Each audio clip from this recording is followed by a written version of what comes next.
Nous allons nous intéresser ce soir à la question de l'urbanisation anarchique à la faveur de quelques drames qui surviennent par moment. Le drame en date est celui du Mali où un bâtiment s'est effondré dans un quartier populaire de Bamako, faisant 3 morts. Le Togo a également enregistré son lot de drames. Il y en a eu il y a quelques années dans le quartier Adido Gomé. Et on a encore en souvenance ce qui s'est passé dans le grand marché de Lomé avec l'effondrement d'une partie d'un immeuble. Alors, l'urbanisation anarchique, comment rectifier le tir? C'est la question que nous posons ce soir à notre invité, Gilbert Lamizé. Vous êtes architecte urbaniste. Bonsoir. Bonsoir. Merci d'accepter notre invitation. Merci à vous pour l'invitation. Alors, déjà, de votre regard d'expert, d'architecte sur la ville de Lomé, par exemple, est-ce que vous vous dites on a respecté tout ce qu'il y a comme consigne en la matière? Je voudrais d'abord dire qu'il faut regarder la ville de Lomé sous 2 angles. L'angle de la réussite et l'angle de ce qu'il faut améliorer. Sous l'angle de la réussite, on peut retenir que la ville de Lomé a une taille humaine. Oui. Ce n'est pas une très gigantesque ville qui reste donc accessible à la population. Il faut aussi relever que c'est une ville qui fait la part belle à la mixité sociale. Nous n'avons pas de ghetto spécifique et nous n'avons pas de quartier trop huppé. Nous avons à côté des quartiers ou des maisons d'un certain niveau, d'autres maisons qui sont plus modestes. Ce qui fait créer donc la mixité sociale. Mais d'un autre point de vue, l'extension de la ville de Lomé fait observer que quelques règles élémentaires d'urbanisme n'ont pas été acceptées et respectées. En l'occurrence, on peut voir que certaines zones non constructibles ont été envahies, ont été densifiées, ce qui pose un problème d'assainissement, ce qui pose aussi des problèmes d'accessibilité aux populations. Donc on peut le dire aujourd'hui avec certitude qu'il y a des parts importantes à corriger dans l'urbanisation de la ville de Lomé. Alors quand vous parlez de zones non constructibles, est-ce que vous pensez aux zones inondables ou il y a d'autres zones également qui entrent dans ce cadre-là? Oui, il y a des zones, en particulier à Lomé, on peut dire beaucoup plus de zones inondables. Il y a également quelques zones qui sont sur des flancs de collines, on le voit à la descente du plateau de Tocoin. Mais la plupart du temps, ce qu'on observe, c'est beaucoup plus des zones inondables ou des zones peu accessibles. Je prends un exemple, si la densification de la ville n'est pas encore arrivée à votre niveau et que vous construisez relativement très loin de la ville, ça pose un problème, y compris au pouvoir public, parce qu'il faut, dans le cadre de l'accessibilité de toutes les populations, qu'on vous apporte de l'eau, qu'on vous apporte un certain nombre de choses. Ça fait quand même un poids sur l'économie. Et ceux qui sont sur les zones inondables aussi, ça pose un vrai problème qui est financé par les efforts de tous. Alors, cette manière d'être, par exemple, de la ville de Lomé, puisque c'est de cela que nous parlons, vous avez dit qu'il y a des choses à améliorer. À qui la faute finalement? Bien, la faute est d'abord due au régime foncier. Nous avons hérité d'un régime foncier où la terre appartient aux populations, aux collectivités. Et lorsque ces collectivités-là décident de faire un lotissement et de le vendre, il y a très peu de mécanismes qui les empêchent. Bien que la loi prévoit qu'ils soient obligés d'immatriculer, de demander des documents, devant la pression de la population. Donc il y a plusieurs zones qui ont été loties, qui ont été vendues, sans respecter forcément les répartitions en 30% en voirie, 20% en équipements sociaux. Et on se retrouve donc dans des quartiers qui n'ont pas d'équipements sociaux, qui n'ont pas une structuration urbaine cohérente. Et la faute donc d'abord donc au régime foncier, ensuite la faute aux populations qui ne se sont pas très bien informées. Mais est-ce que c'est véritablement une faute? C'est quand on est dans le besoin, on va vers là où on trouve des solutions. Et également, on peut dire qu'au niveau du pouvoir public, il y a eu quelques faiblesses qui sont liées au mouvement que nous avons connu dans les années 90, qui a un peu déstructuré l'administration et qui n'a pas pu suivre des schémas directeurs qui avaient été élaborés dans les années 80, qui étaient de très bons schémas directeurs, qui aujourd'hui, s'ils étaient élaborés, nous aurions de très belles villes. Alors, quand vous parlez du schéma directeur, qu'est-ce que cela recouvre exactement? Qu'est-ce que cela aurait apporté de mieux? Le schéma directeur, c'est le document stratégique qui donne l'orientation de la ville et du territoire urbain. Donc, ça permet de fixer toutes les activités, l'économie et l'avenir de la ville. C'est des schémas qui ont des horizons de 15-20 ans, qui permettent en révision d'adapter le développement de la ville avec les nouveaux paradigmes qui apparaissent au bout de 20 ans. Et quand nous voyons la ville de Lomé, la structuration qui avait été donnée, il y avait tous les axes structurants qui aujourd'hui, je prends par exemple les boulevards qui avaient été faits en coulée verte de 70 mètres, d'autres à 100 mètres, et qui aujourd'hui se réduisent dans des pots de chagrin. Nous avons aussi des passages de grandes voiries en pleine zone urbaine, alors qu'il était prévu dans les schémas directeurs de pouvoir contourner ou de dédoubler pour pouvoir diminuer la pression de la circulation à certains endroits. Ces réserves-là n'existent plus. Et donc l'État et les pouvoirs publics sont obligés de parer au plus pressé pour répondre aux besoins de mobilité des populations, tout en conservant pour certaines parties les occupations qui sont déjà faites et reprojeter donc une nouvelle ville.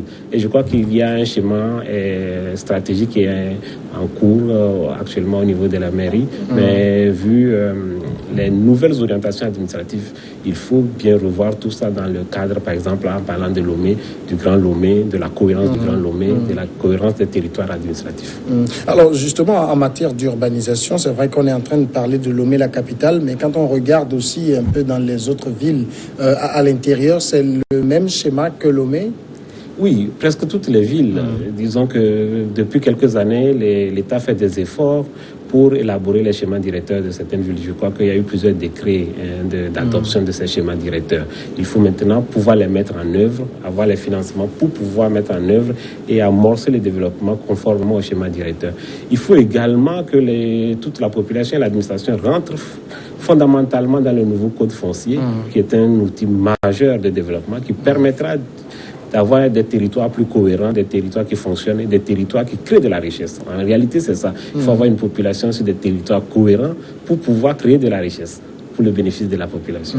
Alors, mais quand moi j'écoutais quand même, il y a, je ne sais pas s'il était urbaniste, qui s'exprimait sur un média et qui disait, quand on prend par exemple une parcelle qu'une collectivité voudrait mettre en vente, cette collectivité a l'obligation d'exploiter que 50% et de mettre 50% à la disposition de l'État. Dans les faits, c'est respecté. Dans les faits, c'est très peu respecté. Tous les jours, nous avons l'occasion d'avoir des documents des collectivités qui viennent, qui font des lotissements. Quand ils sont très généreux, ils laissent 30% en termes de voirie. Et souvent, en fait, du moins, de par mon observation, c'est beaucoup plus la minimisation de la voirie, la minimisation des équipements sociaux collectifs. On ne peut pas avoir des territoires sans avoir des réserves pour les équipements socio-collectifs. Il faut les garder pour pouvoir construire des écoles, pour pouvoir construire des crèches, pour pouvoir construire des hôpitaux, des marchés. Mais on fait des lotissements en pensant que, pour la rentabilité des populations, en pensant qu'il faut au maximum avoir des parcelles, des lots, avoir le maximum, mais souvent on néglige les aspects de la circulation, les aspects des équipements. Et c'est lorsque on laisse l'occupation se faire, on se retrouve donc dans des difficultés avec des gens à un moment donné à déguerpir parce que c'est pas conforme. Et ça, c'est des drames sociaux qu'il faut éviter. Ça, c'est la faute au géomètre d'abord. Oui, en réalité, c'est la faute donc à toute la collectivité. Déjà, la collectivité qui fait faire un lotissement qui n'est pas approuvé, qui vend des terrains qui ne sont pas approuvés. Parce que la loi dit qu'il faut immatriculer son terrain. Les premiers occupants doivent l'immatriculer pour pouvoir le vendre à d'autres. Il ne le fait pas. Et c'est celui qui achète qui est obligé de prendre son bâton de pèlerin pour faire toute la démarche d'immatriculation. Et puisqu'on n'a pas le maximum d'informations et que parfois même pas on veut acheter les terrains, on l'entoure de tout un mythe, que tout le monde n'est pas au courant et tout ça, on se retrouve dans des situations où on nous vend des réserves. Et il y a aussi le défaut d'information de celui qui acquiert le terrain, il y a le défaut de celui qui a sermenté ou non, le géomètre, fait un lotissement qui n'est pas conforme à la loi. Il y a aussi le défaut de celui qui vend ces terrains, la collectivité qui met en vente des terrains sans respecter les répartitions en termes de 50% pour les lots et 30% pour les voiries et espaces publics et puis 20% pour les équipements. Mais ce que vous décrivez quand même, c'est assez ahurissant parce que là, quand on voit la population, ça croît à une vitesse assez vertigineuse, mais le phénomène continue et si rien n'est fait, je ne sais pas moi, d'ici 10, 15, 20 ans, on va se retrouver avec toujours dans le même schéma d'urbanisation anarchique. Oui, si on ne prend garde, on aura toujours le même schéma. De toute façon, on a la pression. Tout le monde veut acheter son terrain. On a une pression sur le foncier qui fait que la ville s'étale. Oui. il y a, comme je dis tout à l'heure, des efforts qui sont faits avec des schémas qui sont en cours d'élaboration. Et l'administration, au regard de ce qui se passe, de la décentralisation et tout ça, je suis convaincu que les nouvelles collectivités vont prendre à bras le corps la question des schémas directeurs et imposer maintenant un schéma qui sera respecté par tous. Et ça, je pense qu'il faut saluer cet effort de communalisation de notre pays, parce que ça nous permettrait de maîtriser fondamentalement les territoires urbains et de proposer aux populations des espaces qui sont viables et qui sont accessibles pour la construction. Est-ce qu'il est possible de rectifier ce qui a été déjà fait comme erreur? Oui, bon, dans tout, comme dans toutes les sciences, en urbanisme, il y a aussi ce qu'on appelle les restructurations, les réhabilitations et tout ça, ou des rénovations de quartiers. En fonction des besoins, en fonction de la vision des communes, il est possible de faire des rénovations sur certains quartiers pour les remettre aux normes ou pour augmenter le niveau des équipements dans ces quartiers. Donc ça, c'est le rôle de l'État, c'est à l'État de le faire. C'est le rôle de l'État et des collectivités. Alors, mais comment ça se fait? C'est-à-dire l'État vient et dit, bon, tel quartier, je le réquisitionne, on casse tout et on reconstruit? Non, en fait, ce n'est pas un schéma de... oui, non, c'est pas un schéma de oui, non, c'est d'étudier le quartier, de voir par exemple les faiblesses du quartier. Je prends un exemple. Si dans un quartier, on retrouve des bâtiments dans des zones inondables, en contrebas, il est important par exemple pour la collectivité de trouver des moyens pour que les personnes qui sont dans ces zones-là quittent ces zones-là, par exemple, et que ces terrains en contrebas soient affectés à autre chose, peut-être à des bassins de rétention ou à des parcs, par exemple. Donc, il appartient à la collectivité d'élaborer un schéma économique qui permette que ces gens-là qui seront déguerpis de ces zones-là puissent trouver ailleurs pour se mettre et requalifier les espaces qui sont là pour le bien de tous, en réalité. Voilà. Alors, même quand on revient, par exemple, dans la capitale, qui est une très grande mégalopole, vous évoquez, puisque nous parlons d'urbanisation de manière générale, on évoque, par exemple, le problème d'accès à l'eau, d'accès à l'électricité et tout. Même au sein de la capitale, on a ces problèmes-là. Oui, au sein de la capitale, on observe qu'il y a il y a beaucoup de quartiers qui ne sont pas desservis en eau, qui ne sont pas desservis en électricité. C'est les populations elles-mêmes qui sont obligées aujourd'hui, avec le système des forages ou bien les araignées, de se servir. Oui, on observe bien qu'il y a dans ce sens-là un sous-équipement qui est... On peut trouver comme raison d'abord, nous n'avons pas tous les moyens financiers qu'il faut, il faut les trouver. Secondo, nous avons une ville qui s'étale très très rapidement, très très rapidement.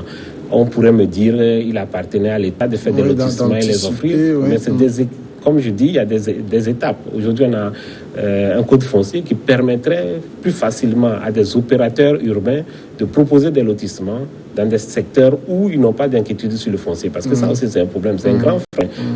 Vous faites une opération immobilière, tout de suite, vous avez 10, 20 processus. Ça ralentit les efforts d'investissement dans l'urbain, dans la viabilisation des espaces.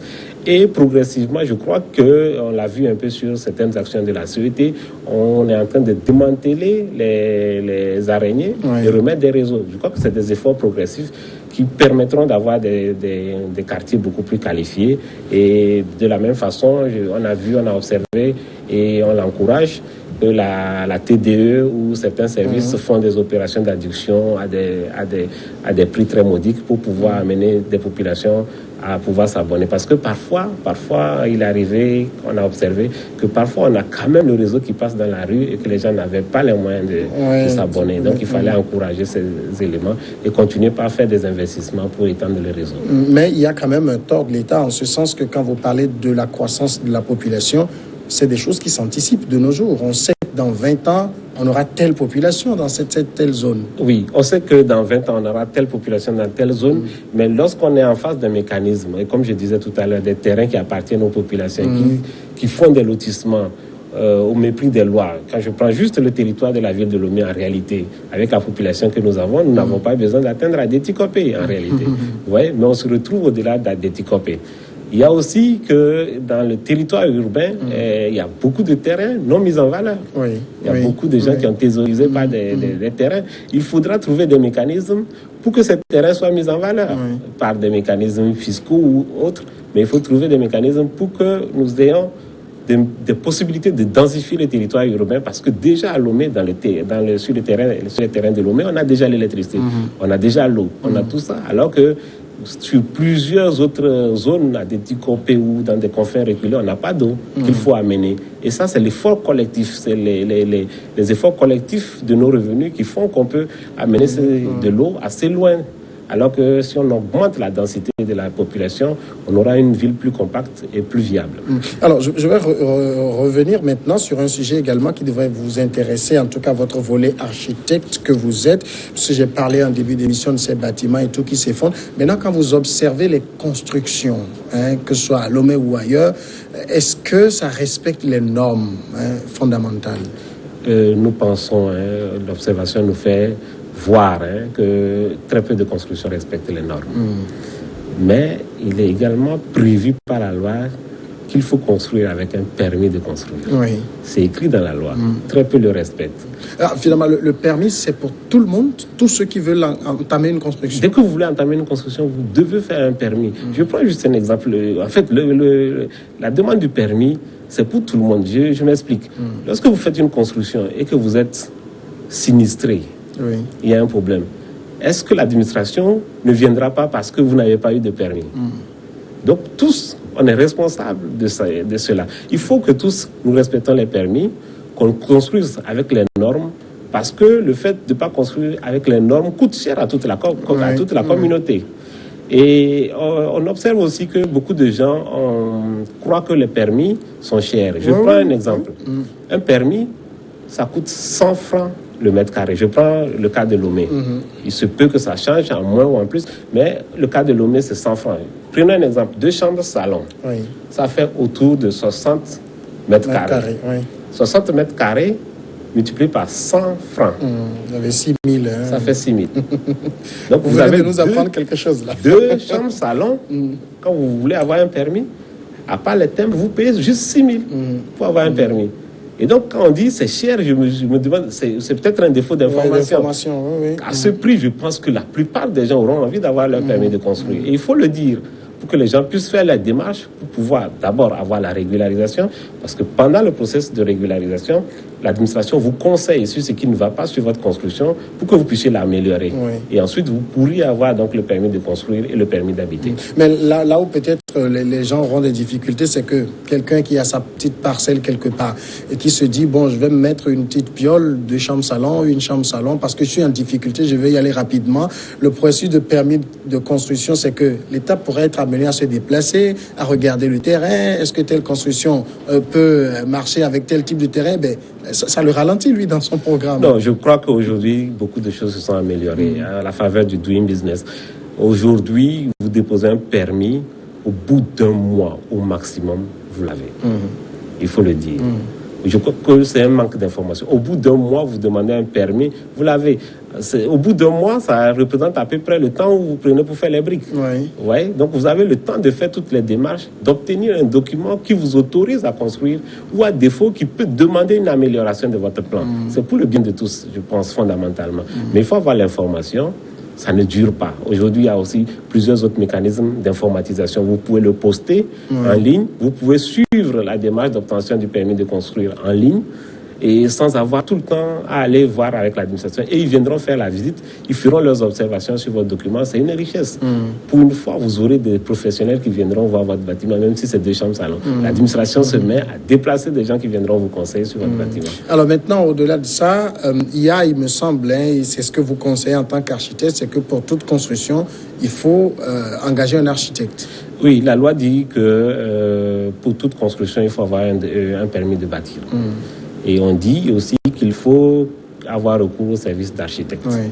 Et au niveau de l'ordre, j'ai la chance d'être le vice-président de l'ordre, nous essayons de tout faire pour que l'architecture soit accessible. Ça ne doit pas être un mythe, ça ne doit pas être... Voilà. Pourquoi? Parce que nous pensons que pour les populations qui n'ont pas la possibilité d'avoir des services de qualité d'architecte, nous devons leur apporter une réponse intermédiaire à moindre coût. C'est dans ce sens-là que nous avons initié au niveau de l'ordre des projets où nous avons des plans type standard. Nous savons que la plupart des gens construisent des maisons de type de chambre, salon.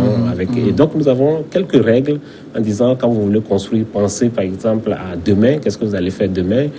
Pensez à ce que cette parcelle-là soit plus densifiée demain, où vous allez peut-être avoir des enfants qui vont avoir une vision différente. Est-ce que dans 15 ans ou dans 20 ans, vos enfants ne seront pas tentés de casser votre maison ou de la déplacer, ou peut-être la localisation de votre maison empêche, par exemple, la ventilation maximum de la pièce.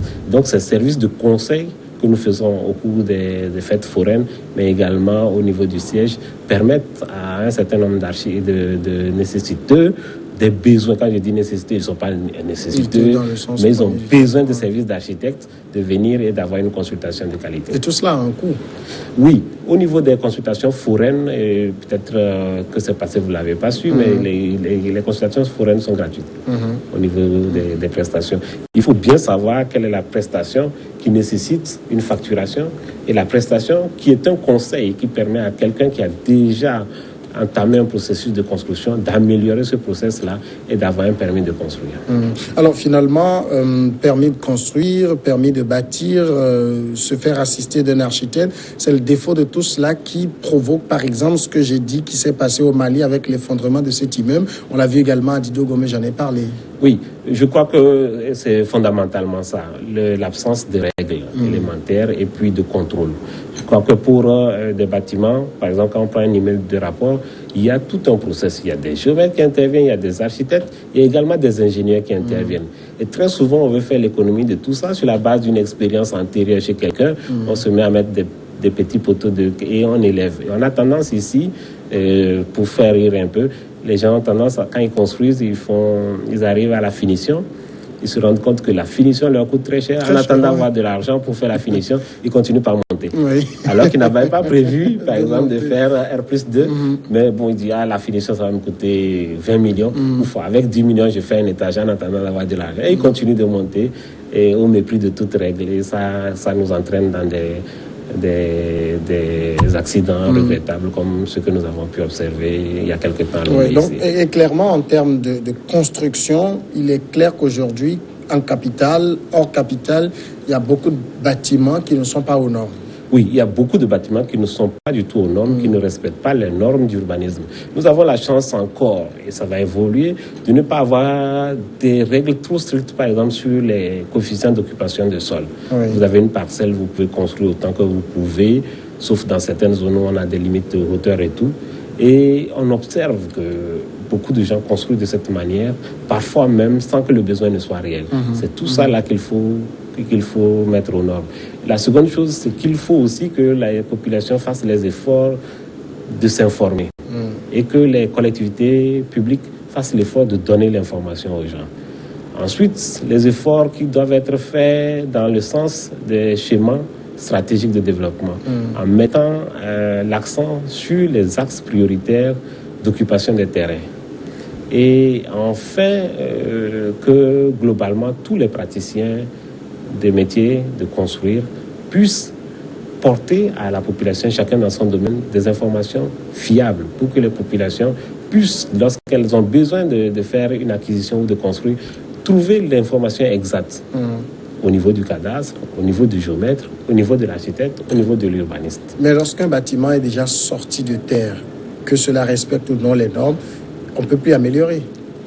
On peut toujours améliorer un bâtiment qui est sorti de terre. Comment on fait? On peut renforcer par exemple un bâtiment qui est sorti de terre. On fait un diagnostic, on va voir est-ce que les opérations de renforcement ou d'amélioration, ça peut ne pas être seulement du renforcement, ça peut être peut-être augmenter des ouvertures, améliorer des couvertures. On fait le point, on voit est-ce que l'amélioration coûterait plus cher que démolition et reconstruction. Et on avise, on donne un conseil par l'expert qui peut préconiser donc l'amélioration par le renforcement ou la modification d'un certain nombre de choses ou la destruction, reconstruction. Est-ce que pour la ville de Lomé ou ailleurs, des choses comme ça sont en cours? Actuellement, l'administration, en particulier la mairie de Lomé, a entrepris avec les équipes techniques du ministère de faire des visites sur des ouvrages qui ont obtenu des permis ou qui sont en ville et qui proposent donc des améliorations de ces ouvrages ou des arrêts, même de chantier. Donc il y a quand même une supervision de tous les permis qui est en cours et depuis quelques jours, on le voit. Parfois, vous pouvez les rencontrer en ville en train de faire des missions d'inspection des permis de construire pour qu'on améliore quand même la qualité des ouvrages, qu'on ait l'œil de l'administration sur les ouvrages qui sont en train d'être construits dans la ville de Lomé. Gilbert Limazié, s'il y a un appel à conscientisation à lancer, ce sera à l'endroit de qui? État, population, architecte, géomètre? Je crois que c'est tout le monde qui est concerné. Le développement, c'est une question de tous. L'État fixe les orientations stratégiques. Il faut que l'État le fasse au regard des besoins de la population, c'est ce qui est en cours. Il faut que la population, déjà celle qui a les terrains, puisse faire donc conformément aux normes édictées par l'État. Il faut que les architectes, les géomètres portent la bonne information et exercent leur métier en conscience dans l'intérêt de la population, dans l'intérêt des usagers. Et il faut aussi que globalement, nous tous, nous allions à l'information. Gilbert Limazié, merci d'être passé. Merci à vous. Vous êtes architecte urbaniste et vice-président de l'Ordre national des architectes du Togo. Oui. Merci beaucoup. On marque maintenant la pause et on regarde ensemble le journal et on est de retour dans une dizaine de minutes pour Regard croisé.